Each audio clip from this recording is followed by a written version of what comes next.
Hello and welcome to Wizards, Warriors, and Words, a fantasy writing advice podcast. I'm Jed Herne, author of The Thunder Heists, and I'm joined by my co-hosts, starting with Rob. Hello, I'm Rob. I write books. Look, here's one. Proof. He doesn't. I wrote that one.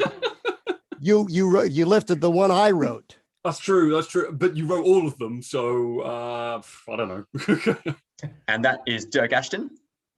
I am Will Wight, New York Times bestselling author of the Cradle Series. And Michael Welcome. Fletcher. Hey, I'm Mike, and I have two of my books subtly placed over my shoulder because I pimp on the subtle, though. Did And, one of them recently do well in the competition? One of them recently did well on the competition, but not quite as well as Alexander's book. But I'm super okay with that. I'm not It's a angry. good thing I wrote Alexander's book too. Nice. And you may have noticed Dirk pretended to be somebody else, and that somebody else has actually joined us in this conversation because we are joined by a very special guest, Will Wight.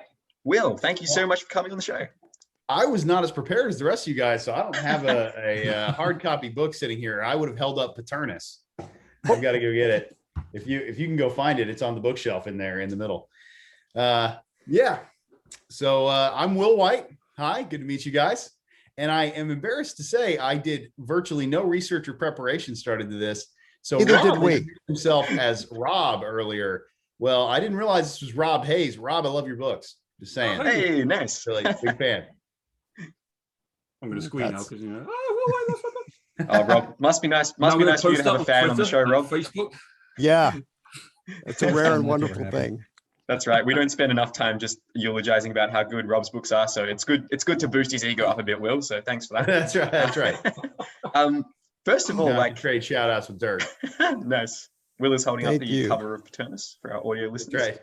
And Um, if you worry about preparation, well, we fly by this. I'm worried about the rock. We Perfect. don't- I'm in the right We're room. not then. even wearing pants to fly by the seat. I don't even know what pants are. That's true, actually. We've seen your shorts in. Yeah. Anyway, we're not doing the not safe for work episode. We've got a very special guest on, so let's pretend that we know what we're doing.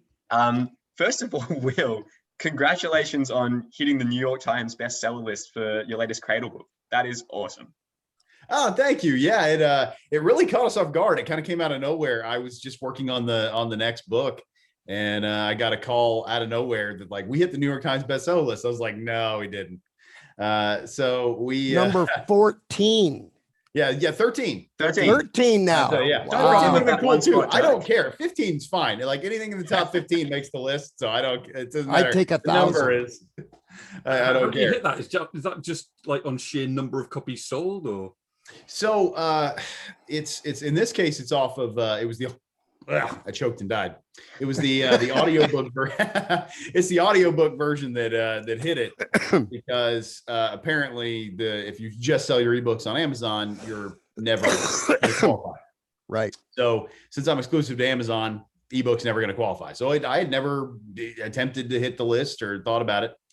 And we have a deal with Audible Studios where they produce our audiobooks. And right now we're still in the royalty-free period for a lot of my audiobooks. So we haven't, so they've been reporting to us on the amount of audiobooks we've sold, but we don't get to see that information directly. So we weren't really keeping track of how many audiobooks we'd sold. So we didn't realize that we had apparently hit the New York Times for the last month, the New York Times bestseller for the last monthly sales in audio fiction. So it was really cool. Any idea how many units that takes over a week? Yeah, now we know that if you want to hit the New York Times bestseller list, you've apparently got to beat about 20,000 in a month. Wow. Whoa. Yeah, in a That's month or in a week? awesome. That is So we were only on their higher list for a week. So most of those were sold in a week. So, but it was a monthly category. So don't really Got know. it. I don't think it's And I just want to add, for folks who might not know, Will's latest book hit number 1 in the Amazon store. For 2 And days. of all books in the Amazon store. And to do that, I mean, he had to beat everyone, right?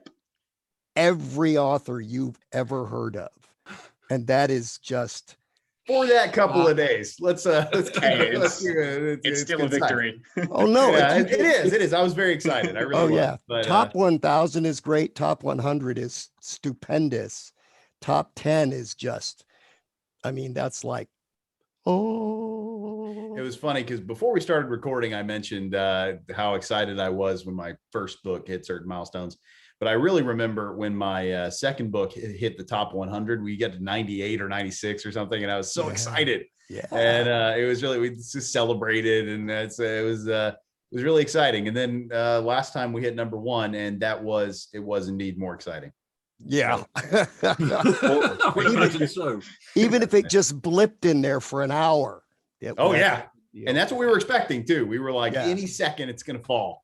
And it didn't. It hung. Didn't. Not at Hung all. on there for almost Yeah. 3 days. Yeah. Take That a is- picture of that little orange tag on the Amazon thing and dine out for it on it for the rest of your life. So we got a screenshot of it, and my graphic designer who does my covers like made a little like whole poster collage. Oh, hell out of, like, yes. the number one thing, and so we have it on my entryway. I absolutely believe it. I would have done that for sure. We were excited. Yeah. That is Yeah. a pretty incredible achievement, especially because I was reading a couple of your blog posts to prepare for this. Mhm. And yeah, I remember your early blog post back in 2013 talking about how excited you were seeing, I think it was it the first Traveler's Gate book? Was it House of Blades, I think was the first book that you released? Yeah. House of Yeah, Blades yeah. is the first book I released. Yeah. Yeah, and like, yeah, you're just talking about in those blog posts, oh, it's like 3,000 on Amazon. Now it's 2,000 on Mhm. Amazon. And Yeah. yeah.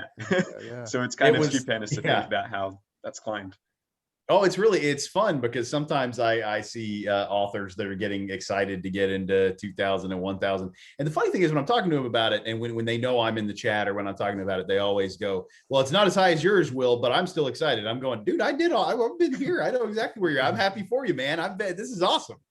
Yeah. So it's fun to celebrate together. So it's always funny when somebody says that to me. I'm like, no, I know exactly how you feel right now. It's Yeah. great. Yeah. People forget that you were brand new. Nobody had no idea Right. what's going to happen. And just so we have a little for the really old people like me and Mike, how old were you when your first book came out, Mike? 23. 23. Oh, that's my age. That's Yeah. awesome. Yeah. Hey. there you No, go. it's not. You're 12, Jed. I do pretend to be about twice my age just so I can legally Yeah. be on this podcast. Wow, that's crazy. Okay, well, now I need to up my game. Clearly, I've got how many years to Slacker. to come on. So, can you Fuck, talk to us a Jed. little bit about your journey from that? Like when you first put your book out, was it just like, was it something that you wanted to do, kind of full time? Was it sort of a hobby thing? And then how did it progress from that stage on? Yeah, absolutely. Yeah, I I had just finished my second year in grad school for creative writing. So I was doing a 3-year program in 2 years because that was as long as my job was going to last. So I was like, that's as long as I can afford to be there. And for my second year, I was working on I realized after my first year was up, man, I'm halfway through a master's degree in creative writing and I've never written a novel. So I wanted to one day, but all I'd written were short stories. And so I was like, okay. And so my family had kind of pressured me into it. And I was like, all right, well, I got to put my money where my mouth is and at least try to write a novel. And the deal I had made with my family was I have to try to write a novel and I have to try to get it published.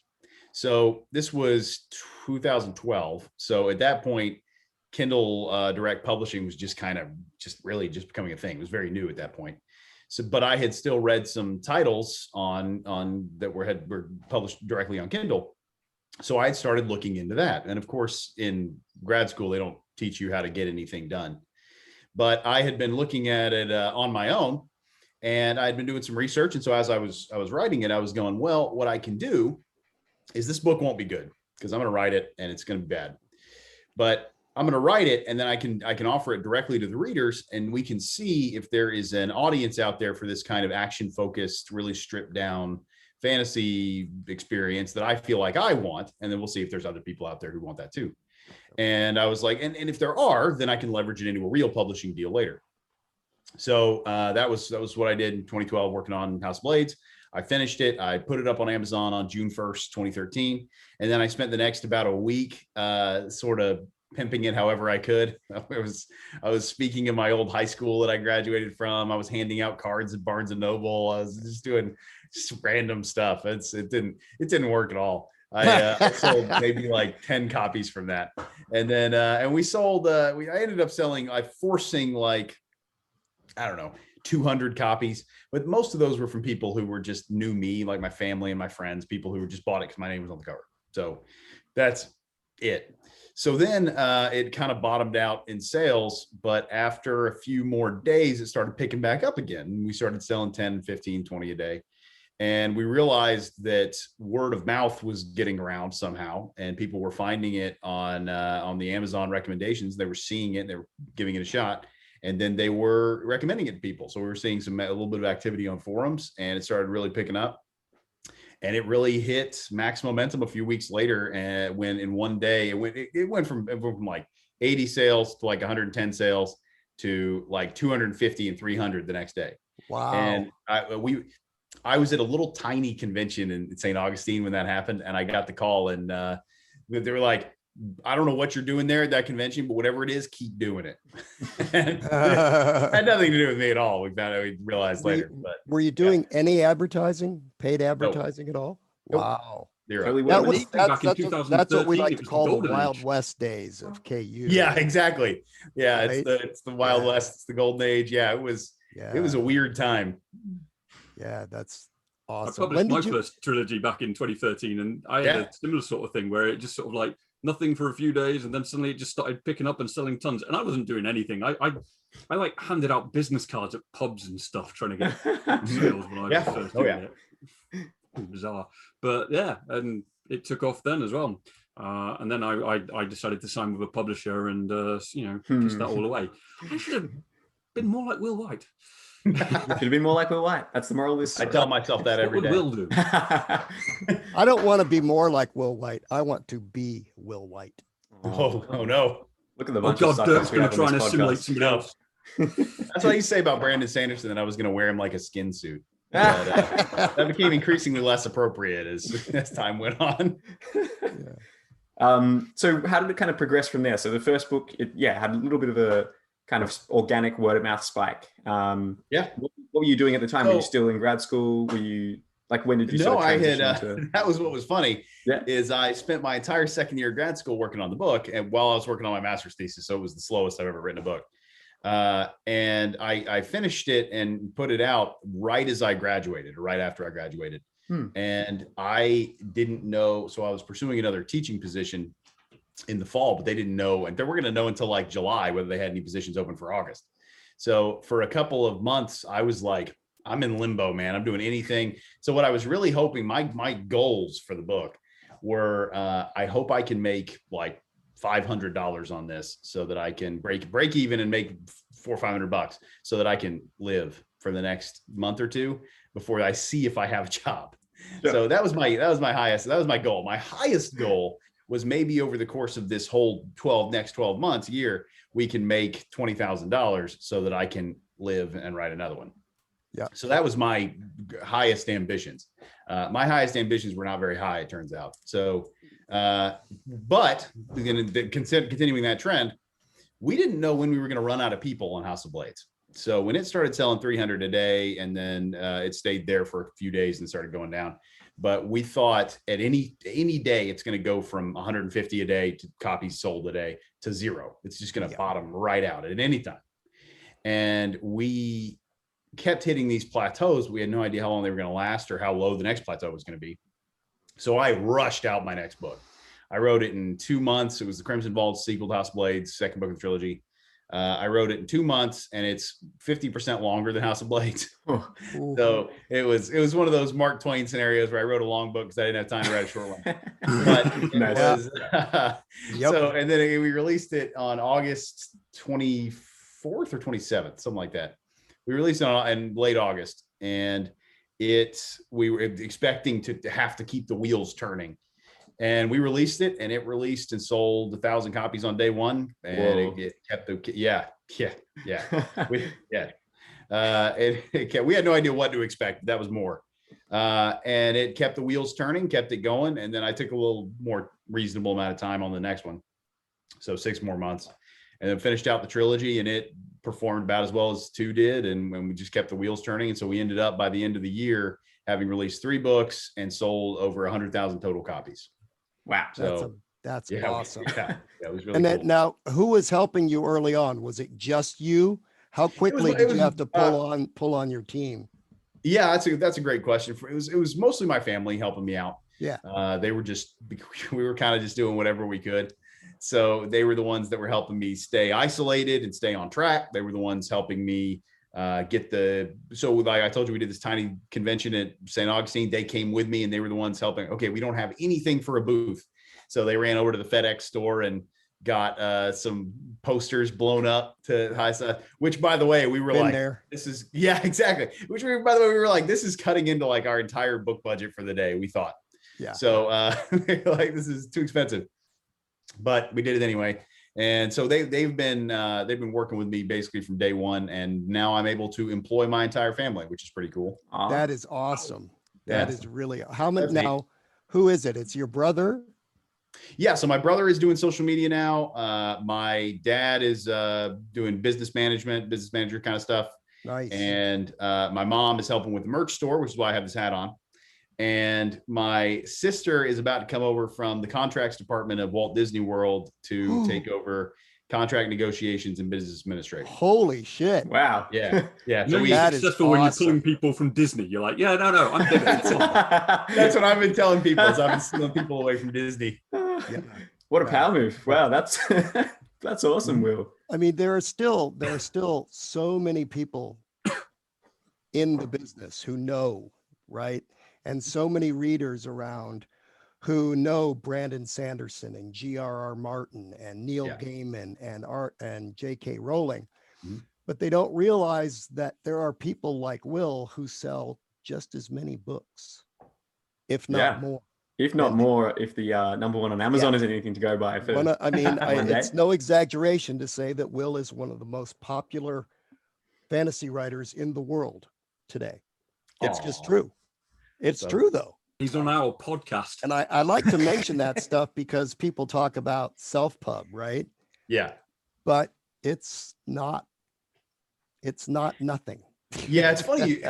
It's funny you say that about the self-pub thing, because I the entire time I've been trying to, after I say that I'm independently published, I have to use it's always with the words that I change have to change in order to go. Now. Exactly. Even now, that it's a real book. It's not your uncle who self-published printed in his basement, his book on, local animal husbandry. It's not a vanity press, which it was always called in my day.